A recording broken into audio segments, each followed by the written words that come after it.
Is print marketing still something to consider in the digital age? The answer is a definite yes.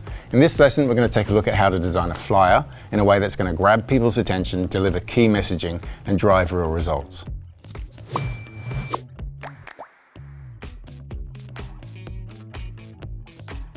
People are so inundated with digital media feeds, emails, and ads, it's a great idea to try something different, like print. Flyers give you the opportunity to capture target audiences and deliver the most relevant information at the most relevant time.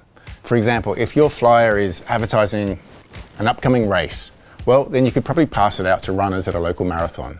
Or if you're advertising consulting services to small businesses, you could leave some flyers at local co-working spots. Well-designed flyers appeal to audiences in their natural habitat. Okay, I want to introduce you to one of my teammates, Julie. Hey Julie, how are you? Doing well, how are you? Really good. So I brought you in because you're a producer. You're an expert at scheduling work, but you're pretty new to Canva. Yep, it's just been a few weeks. And you were telling me that you needed to produce a flyer for a project you're working on, and I thought it might be the perfect chance to show you how easy Canva is to use in under 10 minutes. Are you ready for the challenge? I'm ready. So first things first, what's the aim of the flyer? I'm thinking of making a music flyer for a club night that my friend will be DJing at. Fantastic. So who's the audience for this? And the reason I ask is flyers promoting music events to say college students is going to be very different to one promoting to like 30-somethings. Well, definitely people who like electro music. I would say late 20s, early 30s, living in the city. Okay, perfect. Let's open up Canva. Okay, now the easiest way to create a design really fast is to use one of the templates. These have been created by professional designers, and they're just a great way to get an idea. You know how it's easier to start with something rather than just a blank page? Yep. So what type of music is it? It's electro. Okay, fantastic. So in the Canva homepage, just type in electro flyer. Now, the crowns indicate that these are for pro users. Anything without a crown is available to all users. So do you see anything you like? I'm thinking this one. What do you think? Oh yeah, that's a classic. All right, if you click on the three dots, you can actually preview the design. You can see who designed the template as well. Click on the name if you want to find out more about them. And if you're happy, just click on that purple button. Right. Okay, all good. Does it need to be single or double-sided? I was thinking we could do one of each. So a single-sided flyer is more economical to produce. It suits formats where only one side is seen. It's perfect for hanging like store windows or notice boards, something where the back is going to be hidden. Double-sided printing enables the flyer to have one side that is, I guess, informative and the other one that's more brand-driven or more visual. It's perfect if it's going in post boxes or actually being put into audiences' hands. Okay, so let's start with a single-sided one and then we can do a double one later. Sounds good. Okay, so we can change everything here. If you click around, you can see all the different elements. Double click on the text to change it to what you need it to be. Are you happy with that typeface? Is there anything a bit more bold? So if you click on the font name at the top left of the editor, Montserrat, that's the name of the typeface. And that'll open up the font menu. Now at the top of the list, Canva is going to suggest some fonts that maybe could work. Like maybe the semi-bold? What do you reckon about the extra bold? Yeah, sure, let's give it a try. One way to try out different designs so you can compare them is to just duplicate a page. So on this new one, you can try the semi-bold. Yep, just here. Which one do you prefer? I think I like the extra bold better. What do you think? Yeah, I agree with you. Now, the mountain is one flat image, so you can't manipulate that too much, but you can edit it because it's an image. Yep.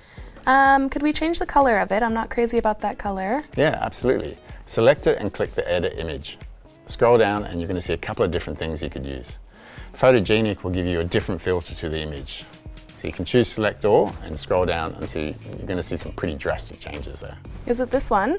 Yeah, click on it and I'll make the adjustment. So you might need to change the text color to match now because it's got quite a different feel. So select the text and then click the text button at the top. Yep, this one here. Now, you might have a brand color you need to use, but if it's not that constrained, you can scroll down and you can see a whole selection of color palettes. There's one called Photo Colors. This one? Yeah, so this is actually pulling colors from the image. Oh, cool. There's also a selection we call the Magic Recommendations. This is where the AI selected some colors that it thinks it may complement the design.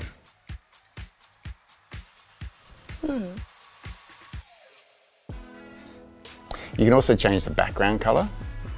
Just select that background and hit the color picker. Yep. Now, you might notice that this has got a transparency on it. You can leave it as it is or decrease it and take it back up to 100%. I think I want to decrease the transparency a bit. Yeah, so just hit the transparency button in the top right and then use the slider to take it back a bit. Yeah, I think we'll put it around 50. Okay, finally, let's move that left cloud. These clouds have background remover on them already, so the background is transparent. What about if we made this look like an active volcano? Yeah, so if we just move this one over to the center a bit. Yeah. And is there a way to send it backward from there behind the design? Yep, so if you right click on the design, you'll see a whole bunch of options. You can either send it backwards or send it right to the back. Yeah, how about that? Great. So Flyer can be reduced down to 3 simple ingredients. The imagery and the graphics should support these and not distract. So you've got a powerful eye-catching header. Yep, fantastic, We've got that. We've got a description. And finally, most importantly maybe, is a call to action. It doesn't really have a call to action at the moment. Yeah. A call to action, or a CTA as it's commonly known, is essential if we're going to maximize the effectiveness of your flyer design. It's really going to get you the results you're looking for. If you want the audience to attend an event, sign up for an email list, or come into the office for a free consultation, you kind of need to tell them. So what do you want this audience to do after seeing the flyer? I'd love for them to buy tickets to the show. Yeah, absolutely. So let's make that really clear. How are they going to buy a ticket? Through the website? Okay, let's make that really obvious by maybe putting a dark box behind it. Yep. We'll need to change that color of the font so it really contrasts against the darker box.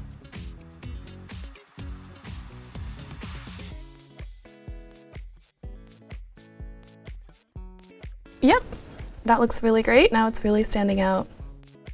Okay, so that's pretty much ready to go. Yeah. You want to try a double-sided flyer now? Yeah, let's do it. Just hit the Add Page button. This creates a blank page behind with the same dimensions. Now, I don't know about you, but I really love the geometric shapes on that first design. It would be great to keep that going on the back and maybe even take it further. Yeah, that sounds really cool. Okay, open up the Elements tab, and I'll get you to scroll down to the Frame section. Hit the See More button, and then type in triangle in the search field.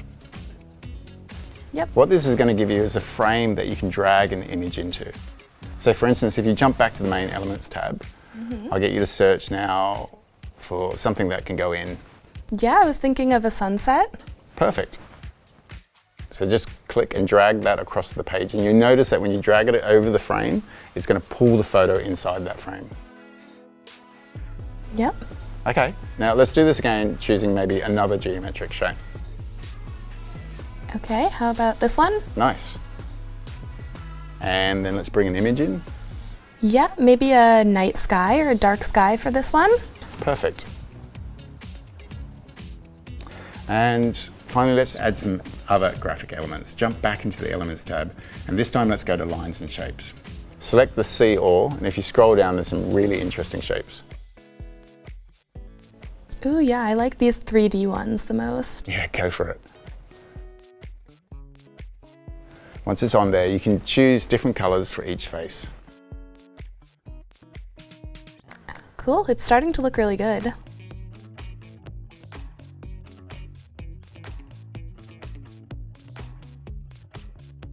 So that's pretty much it. You've got the hang of it. When you're ready to share it with your friend, you can just go to the Share button and add them into the design. Is that up here? Yeah. Yep. Once you enter their email, you can choose whether they can comment or view only, or even jump in and start editing themselves. And when you're ready, you can just print it by going to the Share menu again, and this time selecting the Print Your Design button. Select your size, print options, and then press Continue. Otherwise, you can download it as a PDF and then print it on your home computer. So what do you think? It's pretty easy to do something quickly. Yeah, I'm amazed considering I'm quite new to this. I think it looks pretty professional and I'm ready to create some more now. It really is that simple. And we've only scratched the surface of what you can do in Canva. And now you've watched me teach Julie, you can create your own flyers at home. Good luck! I can't wait to see what you create.